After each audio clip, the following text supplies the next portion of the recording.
Eu penso, aí son moi parcial, porque o sentimento imponse o sistema de toda a racionalidade, e ademais eu profundizo precisamente nese apasionamento a falar da Baña, que é unha das vilas máis preciosas que hai, que está enmarcada na dulzura e unha fermosura de val que ven dada polo río Albariña e polo río Barcala. Eu penso que os dous nomes, o Albariña en si mismo, xa, non sei, de alguna maneira rememora situacións de vivencia especial, casi como cantarín o propio nome da dulzura e da fermosura daquel val.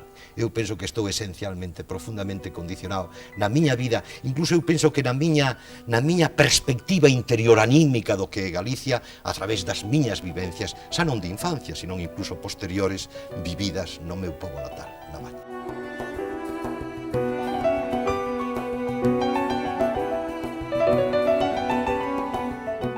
Daniel García Ramos nace nunha pequena vila do Val do Barcala, a Baña, no ano 1933, no cerne máis entrañable da Galicia rural. Naquela Baña economicamente próspera e politicamente movida da preguerra, é onde a familia paterna de Daniel tivo unha grande presencia directiva. O seu avó, médico da comarca, ensinoulle a Daniel o amor ao pobo e o valor da entrega desinteresada. Os seus pais, mestres de escola, viven as fondas raíces da aldea galega, e cando Daniel conta con 5 anos de idade, vanse vivir a Marcende, a 3 kilómetros da Baña, un lugar onde non había estrada nin luz eléctrica. Alí crece Daniel, entre a paisaxe e os aloumiños da súa nai. É Luchiño da Baña, o fillo da mestra, un neno con zocos de madeira nos pés e rulos moi negros na cabeza. Esta infancia feliz na aldea galega marcará a vida de Daniel, será para sempre a súa referencia íntima, o alimento necesario para a súa vida.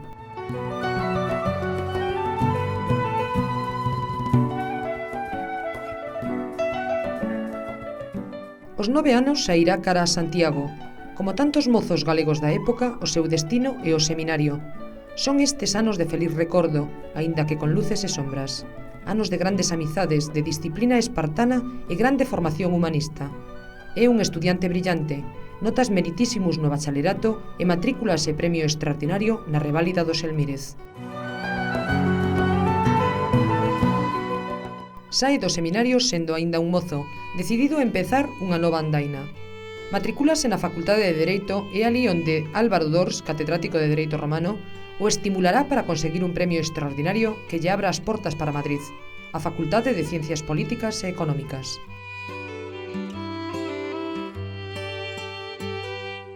Pero é antes de partir cara a capital do Estado cando Daniel esperta a inquedanza social, porque Daniel é por aquel entón presidente das Xuventudes Universitarias de Acción Católica. Alí coñece a María Jesús, recén chegada de Astorga e vencellada xa para sempre a Galicia a través del. É aí onde recibe o impulso renovador das novas correntes progresistas da teoloxía da liberación. Con algúns compañeiros aprende a enfrontar o sentido crítico da situación que se vive no Santiago despolitizado, clerical e pacato da época. Corre o ano 1956. A súa marcha a Madrid foi esperanza e ao mesmo tempo decepción. Os acontecementos políticos conmoven a universidade, onde incluso morre un estudiante. Daniel sofre a injustiza nas súas carnes cando por un erro lle retiran a beca de estudios. Isto produce un sacudillón forte nos seus alicerces e xorde un desexo irreprimible, a volta á terra. De súpeto descobre o seu sentimento máis profundo, o galeguismo, que o acompañará toda a súa vida. Casa con María Jesús e xuntos volven á Baña, o seu cerne máis íntimo. Pero o tempo pasa e hai que facer vida. Coa familia volve a Madrid, traballa na banca, exerce como abogado en sanidade, é asesor xurídico de empresas e acaba triunfando profesionalmente, pero dáse conta de que non pode seguir lonxe e volve a Galicia, concretamente a Ourense. 3 anos despois volverá a Santiago como adxunto á Cátedra de Economía e Facenda, nun ambiente que empeza a espertar. Corre o ano 1968. Serán 7 anos difíciles pero fecundos. Galicia xa non só é vivencia sentimental, senón que se converte en consciencia política, opción expresa e compromiso de por vida. No 1974, Daniel gaña as oposicións á xudicatura e o seu primeiro destino será Bande, de novo Ourense, na raya con Portugal. É aí cando Daniel toca fondo nas súas aspiracións máis íntimas e cando toca por fin o corazón da realidade galega. Encóntrase cara a cara coa Galicia auténtica e real, pobre e marxinada, que por non ter non ten nin siquera palabra propia. Morre o pai, a persoa que sempre o cougaba e lle deixa unhas palabras cravadas na conciencia. Meu fillo, fai xustiza. E o fillo comprende agora que non pode tratarse dunha xusticia abstracta, impregnada da fría legalidade dos libros. O novo xuíz que fala o galego das xentes da aldea infunde unha confianza sen límites. Recibe persoalmente a todos, tripa palmo a palmo o territorio, instrúe as causas no lugar dos feitos, encarna a xustiza dun xeito claro e transparente. É neste tempo cando Daniel consolida algo que marcará definitivamente o seu ser: o propósito de traballar por Galicia e de facelo en galego. Pasa o tempo e Daniel é trasladado a Estrada, máis tarde Bilbao, sendo xa magistrado, onde mantén unha fonda reafirmación galeguista. Máis tarde Ávila e despois volta a terra, Ourense de novo, en síntese plena cos seus dous grandes ideais, a xudicatura e Galicia.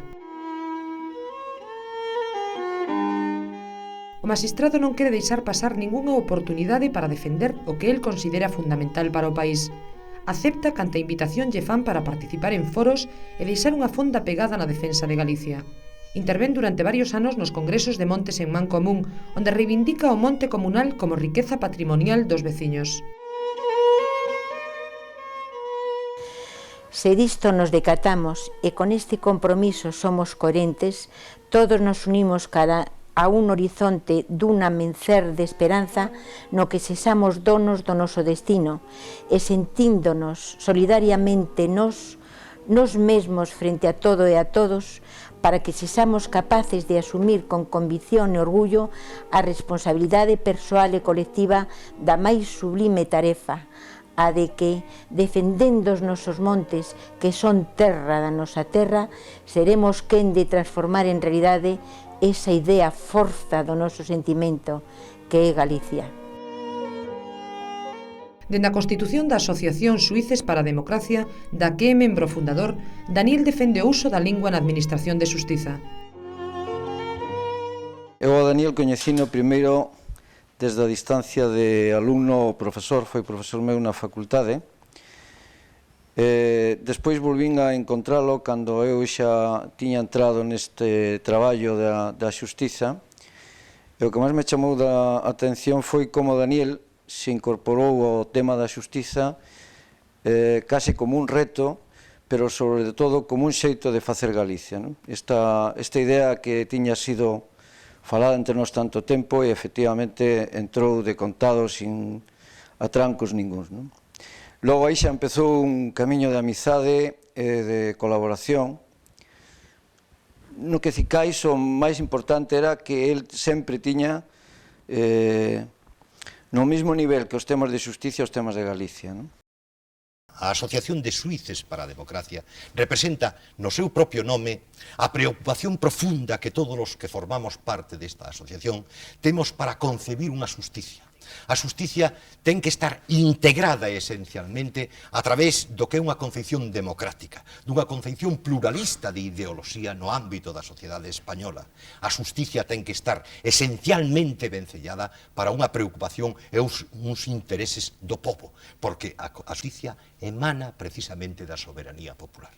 Nós, cando pusemos este nome, era un nome que viña precisamente significado na pretensión de que pudera ser casi gráficamente visible, que exteriorizase dunha maneira absolutamente clara, sin dúbida ningunha a concepción que temos precisamente de que esta xusticia que emana do povo ten que proyectarse en función única e exclusivamente dos intereses dos cidadáns e dos intereses do povo. En 1987, e respondendo ao desafío da Asociación de Funcionarios para a Normalización Lingüística de Galicia, encádrase, xunto con outros funcionarios, nunha actuación pública conxunta e programada. Despois de convencer a Daniel da importancia que tiña para a lingua galega o dereito e de que Daniel estivese de acordo ca miña exposición, Daniel integrouse dunha forma decidida na Asociación de Funcionarios e a partir de entón empezamos a traballar. O primeiro que fixemos foi, ao pouco tempo de coñecérmonos, foi reunir a máis de 20 xuíces, fiscais e notarios alrededor dunha mesa para debatermos o programa a seguir. E foi así como empezaron un núcleo pequeno, inicialmente de xulgados, algunhas notarías, a utilizar a lingua galega. No ano 1988 é nomeado polo Consello Xeral do Poder Xudicial magistrado da Sala do Civil e do Penal do Tribunal Superior de Xustiza de Galicia. Esta situación representa para el o cume profesional da súa carreira xudicial, pero non supón ningunha novidade íntima. Iso sí, ofrécelle novas posibilidades de contribuir a que a xustiza en Galicia sexa en galego. Daniel García Ramos, desde que estivo no xulgado de Bande, despois cando estivo na Audiencia Provincial de Ourense, tempo despois no Tribunal Superior de Xustiza da Comunidade Autónoma de Galicia, con sede na Coruña, foi unha persoa pioneira no emprego do idioma galego na Administración de Xustiza. Despois del, e a carón del, tentamos de seguir os seus pasos unhas cantas persoas tamén relacionadas coa Administración de Xustiza, seguindo un pouco as rodeiras que el nos foi deixando no seu traballo cotidiano. Non somente empregaba o galego na Administración de Xustiza, sino que tamén o facía noutros proxectos, como foi a súa militancia en Xuíces para a Democracia, tamén a fundación conosco da revista Xurídica Galega e en todos aqueles proxectos onde sabía que estaba inmerso o uso de idioma precisamente no seu xeo profesional na Administración de Xustiza. Daniel García Ramos é o primeiro magistrado que na máis alta instancia xurídica do noso país, o Tribunal Superior de Xustiza de Galicia, utiliza a lingua galega nun procedemento xudicial. Corre o ano 1989, nun célebre proceso a un político galego. Daniel é presidente do tribunal e é a única voz que se escoita no noso idioma. No ano 1996, a Fundación Premios da Crítica Galicia nomea o galego egrexio nun acto cheo de emoción e afecto. É a consolidación dunha vida e dun traballo dedicado a Galicia. A historia da nosa terra estaba presente nos castros celtas, na romana vía bracarense, na prerrománica igrexa de Santa Comba de Bande, na singular beleza da conformación xeográfica do partido xudicial, o Alto do Vieiro máis aló da Celanova de Curros, a Serra do Surés en Lobios, a placidez do río Limia ao seu paso polo Lindoso. O día 14 de febreiro de 1998, Daniel falece inesperadamente. Estou pensando na última xuntanza que tivemos, unha xuntanza de amigas e amigos loitadores un pouco por esa ilusión de defender a nosa terra, de defender o noso idioma, fora en Arcade.